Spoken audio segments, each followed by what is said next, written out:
But there was no hilarity in the little town that same tranquil Saturday afternoon.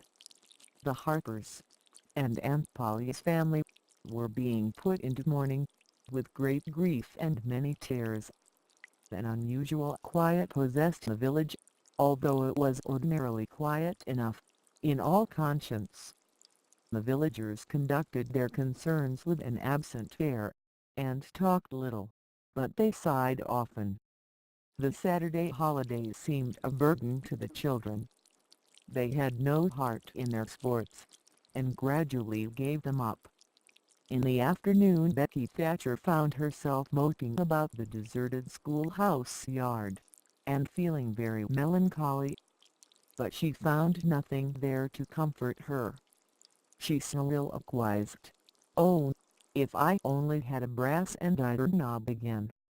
But I haven't got anything now to remember him by." And she choked back a little sob. Presently she stopped, and said to herself, "It was right here. Oh, if it was to do over again, I wouldn't say that. I wouldn't say it for the whole world. But he's gone now. I'll never, never, never see him any more."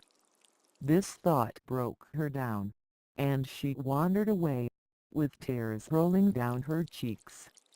Then quite a group of boys and girls, playmates of Tom's and Joe's, came by, and stood looking over the paling fence and talking in reverent tones of how Tom did so and so the last time they saw him, and how Joe said this and that small trifle pregnant with awful prophecy, as they could easily see now! And each speaker pointed out the exact spot where the lost lads stood at the time, and then added something like, "And I was standing just so, just as I am now, and as if you was him I was as close as that," and he smiled, "just this way," and then something seemed to go all over me, like awful, you know, and I never thought what it meant, of course, but I can't see now. Then there was a dispute about who saw the dead boys last in life, and many claimed that dismal distinction, and offered evidences, more or less tampered with by the witness, and when it was ultimately decided who did see the departed last, and exchanged the last words with them, the lucky parties took upon themselves a sort of sacred importance, and were gaped at and envied by all the rest. One poor chap, who had no other grandeur to offer, said with tolerably manifest pride in the remembrance, "Well, Tom Sawyer, he lived me once, but that bid for glory was a failure." Most of the boys could say that, and so that cheapened the distinction too much. The group loitered away, still recalling memories of the lost heroes, in odd voices. When the Sunday school hour was finished, the next morning, the bell began to toll, instead of ringing in the usual way. It was a very still Sabbath, and the mournful sound seemed in keeping with the musing hush that lay upon nature. The villagers began to gather, loitering a moment in the vestibule to converse in whispers about the sad event. But there was no whispering in the house, only the funereal rustling of dresses as the women gathered to their seats disturbed the silence there. None could remember when the little church had been so full before. There was finally a waiting pause, an expectant dumbness, and then Aunt Polly entered, followed by Sid and Mary, and they by the Harper family, all in deep black, and the whole congregation, the old minister as well, rose reverently and stood until the mourners were seated in the front pew. There was another communing silence, broken at intervals by muffled sobs, and then the minister spread his hands abroad and prayed. The moving hymn was sung, and the text followed, "I am the resurrection and the life." As the service proceeded, the clergyman drew such pictures of the graces, the winning ways, and the rare promise of the lost lads that every soul there, thinking he recognized these pictures, felt a pang in remembering that he had persistently blinded himself to them always before, and had as persistently seen only faults and flaws in the poor boys. The minister related many a touching incident in the lives of the departed, too, which illustrated their sweet, generous natures, and the people could easily see, now, how noble and beautiful those episodes were, and remembered with grief that at the time they occurred they had seemed rank rascalities, well deserving of a cowhide. The congregation became more and more moved, as the pathetic tale went on, till at last the whole company broke down and joined the weeping mourners in a chorus of anguished sobs, the preacher himself giving way to his feelings, and crying in the pulpit. There was a rustle in the gallery, which nobody noticed. A moment later the church door creaked. The minister raised his streaming eyes above his handkerchief, and stood transfixed. First one and then another pair of eyes followed the minister's, and then almost with one impulse the congregation rose and stared while the three dead boys came marching up the aisle, Tom in the lead, Joe next, and Huck, a ruin of drooping rags, sneaking sheepishly in the rear. They had been hid in the unused gallery listening to their own funeral sermon. Aunt Polly, Mary, and the Harpers threw themselves upon their restored ones, smothered them with kisses and poured out thanksgivings, while poor Huck stood abashed and uncomfortable, not knowing exactly what to do or where to hide from so many unwelcoming eyes. He wavered, and started to slink away, but Tom seized him and said, "Aunt Polly, it ain't fair. Somebody's got to be glad to see Huck. And so they shall. I'm glad to see him, poor motherless thing." And the loving attentions Aunt Polly lavished upon him were the one thing capable of making him more uncomfortable than he was before. Suddenly the minister shouted at the top of his voice, "Praise God from whom all blessings flow! Sing exclamation point and put your hearts in it." And they did. Old Hundred swelled up with a triumphant burst, and while it shook the rafters Tom Sawyer the pirate looked around upon the envying juveniles about him and confessed in his heart that this was the proudest moment of his life. As the souled congregation trooped out they said they would almost be willing to be made ridiculous again to hear Old Hundred sung like that once more. Tom got more cuffs and kisses that day according to Aunt Polly's varying moods than he had earned before in the year, and he hardly knew which expressed the most gratefulness to God and affection for himself. That was Tom's great secret, the scheme to return home with his brother pirates and attend their own funerals.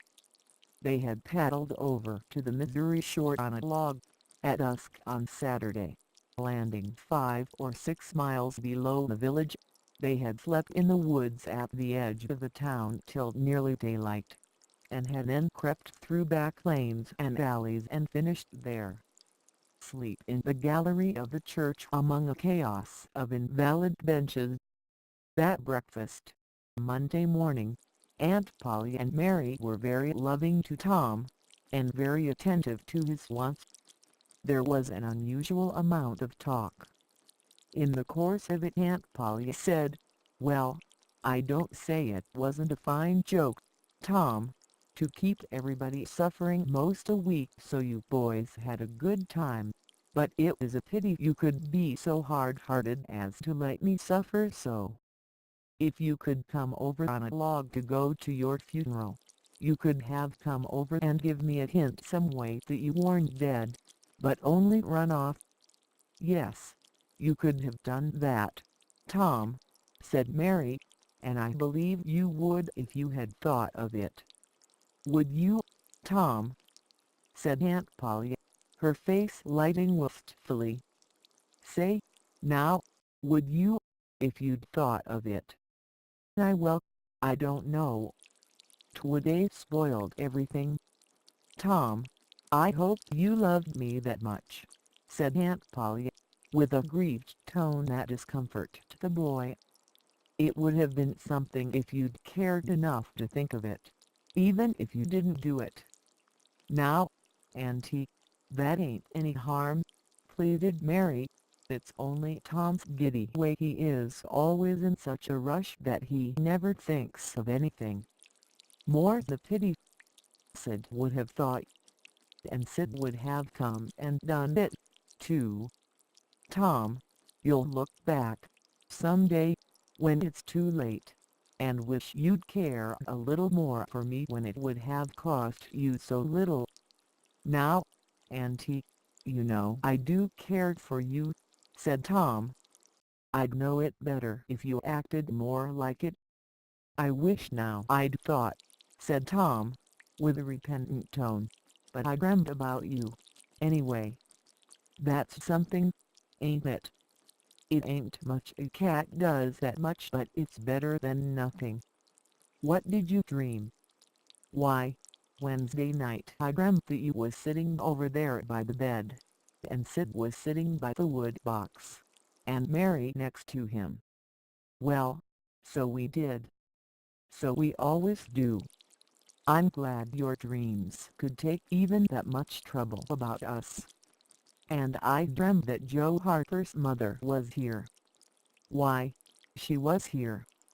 Did you dream any more? Oh, lots, but it's so dim.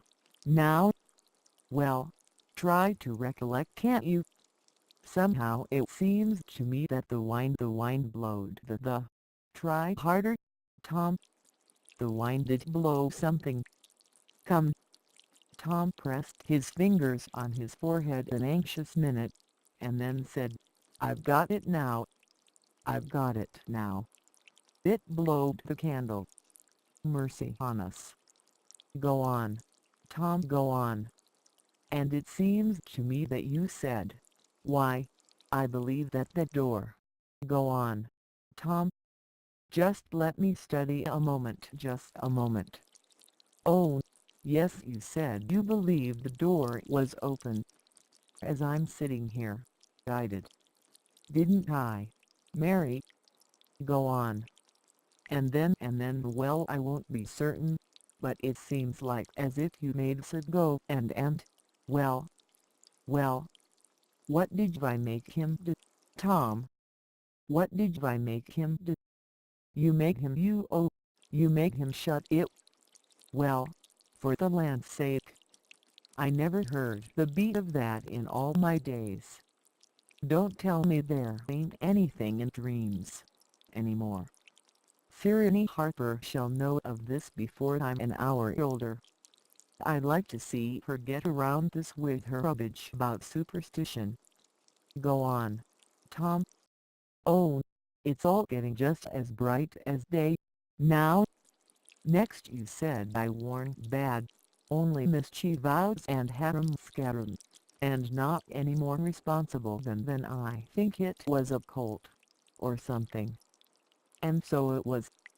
Well, goodness gracious. Go on, Tom. And then you began to cry. So I did. So I did. Not the first time, neither.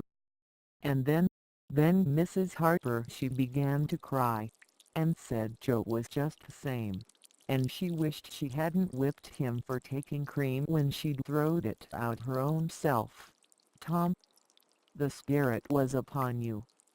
You was a prophesying, that's what you was doing. Land alive. Go on, Tom. Then he said, I don't think I said anything, said Sid. Yes you did, Sid, said Mary. Shut your heads and let Tom go on. What did he say, Tom? He said, I think he said he hoped I was better off where I was gone to, but if I'd been better sometimes, there, do you hear that? It was his very words. And you shut him up sharp? I lay I did. There must have been an angel there. There was an angel there, somewhere.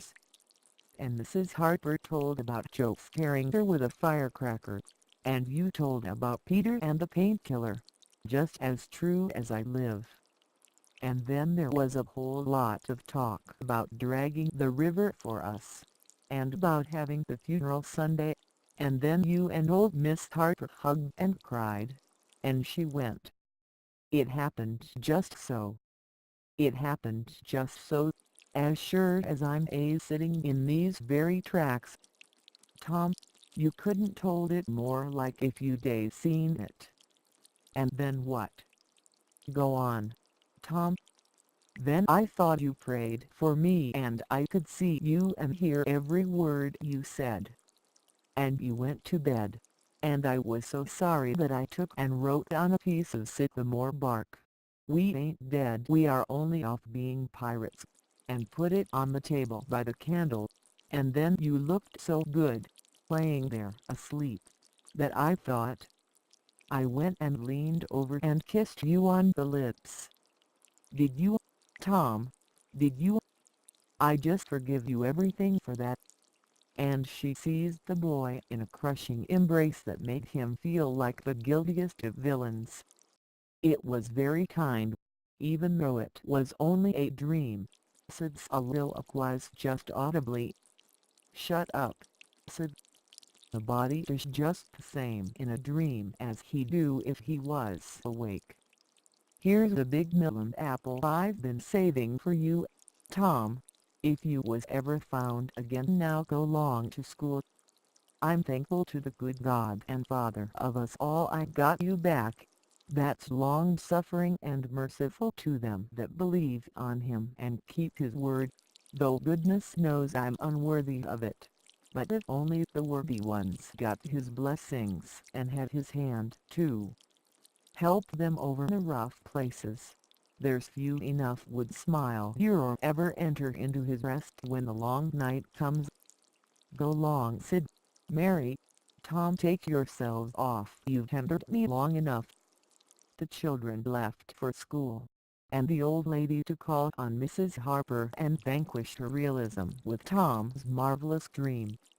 Sid had better judgment than to utter the thought that was in his mind as he left the house. It was this, pretty thin as long a dream as that, without any mistakes in it. What a hero Tom was become, now. He did not go skipping and prancing, but moved with a dignified swagger as became a pirate who felt that the public eye was on him. And indeed it was. He tried not to seem to see the looks or hear the remarks as he passed along, but they were food and drink to him. Smaller boys than himself flocked at his heels, as proud to be seen with him, and tolerated by him, as if he had been the drummer at the head of a procession or the elephant leading a menagerie into town. Boys of his own size pretended not to know he had been away at all, but they were consuming with envy, nevertheless. They would have given anything to have that swarthy sun-tanned skin of his, and his glittering notoriety, and Tom would not have parted with either for a circus. At school the children made so much of him and of Joe, and delivered such eloquent admiration from their eyes, that the two heroes were not long in becoming insufferably stuck up. They began to tell their adventures to hungry listeners, but they only began. It was not a thing likely to have an end, with imaginations like theirs to furnish material.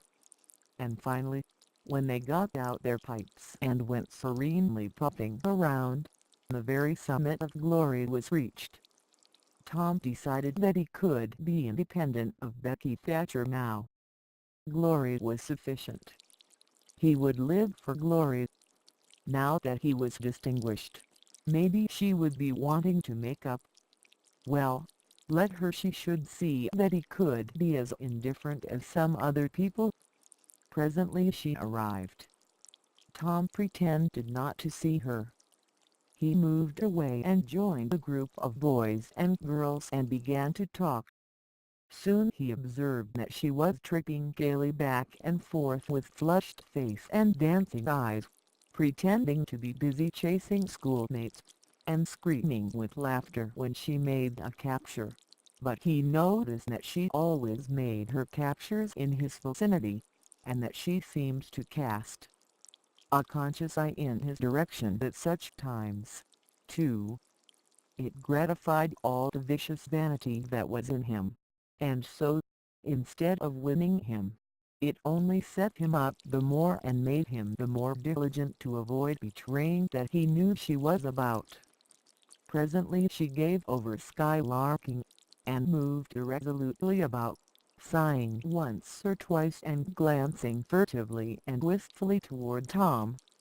Then she observed that now Tom was talking more particularly to Amy Lawrence than to anyone else.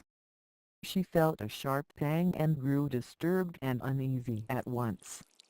She tried to go away, but her feet were treacherous, and carried her to the group instead. She said to a girl almost at Tom's elbow with sham vivacity, "Why, Mary Austin, you bad girl, why didn't you come to Sunday school?" "I did come, didn't you see me?" "Why, no. Did you? Where did you sit?" "I was in Miss Peters' class, where I always go." "I saw you." "Did you? Why, it's funny I didn't see you. I wanted to tell you about the picnic." "Oh, that's jolly. Who's going to give it?" "My ma's going to let me have one." "Oh, goody. I hope she'll let me come." "Well, she will. The picnic's for me. She'll let anybody come that I want, and I want you." "That's ever so nice. When is it going to be?" "By and by. Maybe about vacation." "Oh, won't it be fun? You going to have all the girls and boys?" "Yes. Everyone that's friends to me or wants to be," and she glanced ever so furtively at Tom. But he talked right along to Amy Lawrence about the terrible storm on the island, and how the lightning tore the great sycamore tree all to flinders while he was standing within 3 feet of it. "Oh, may I come?" said Grace Miller. "Yes." "And me?" said Sally Rogers. "Yes." "And me, too," said Susie Harper. "And Joe?" "Yes." And so on, with clapping of joyful hands till all the group had begged for invitations but Tom and Amy.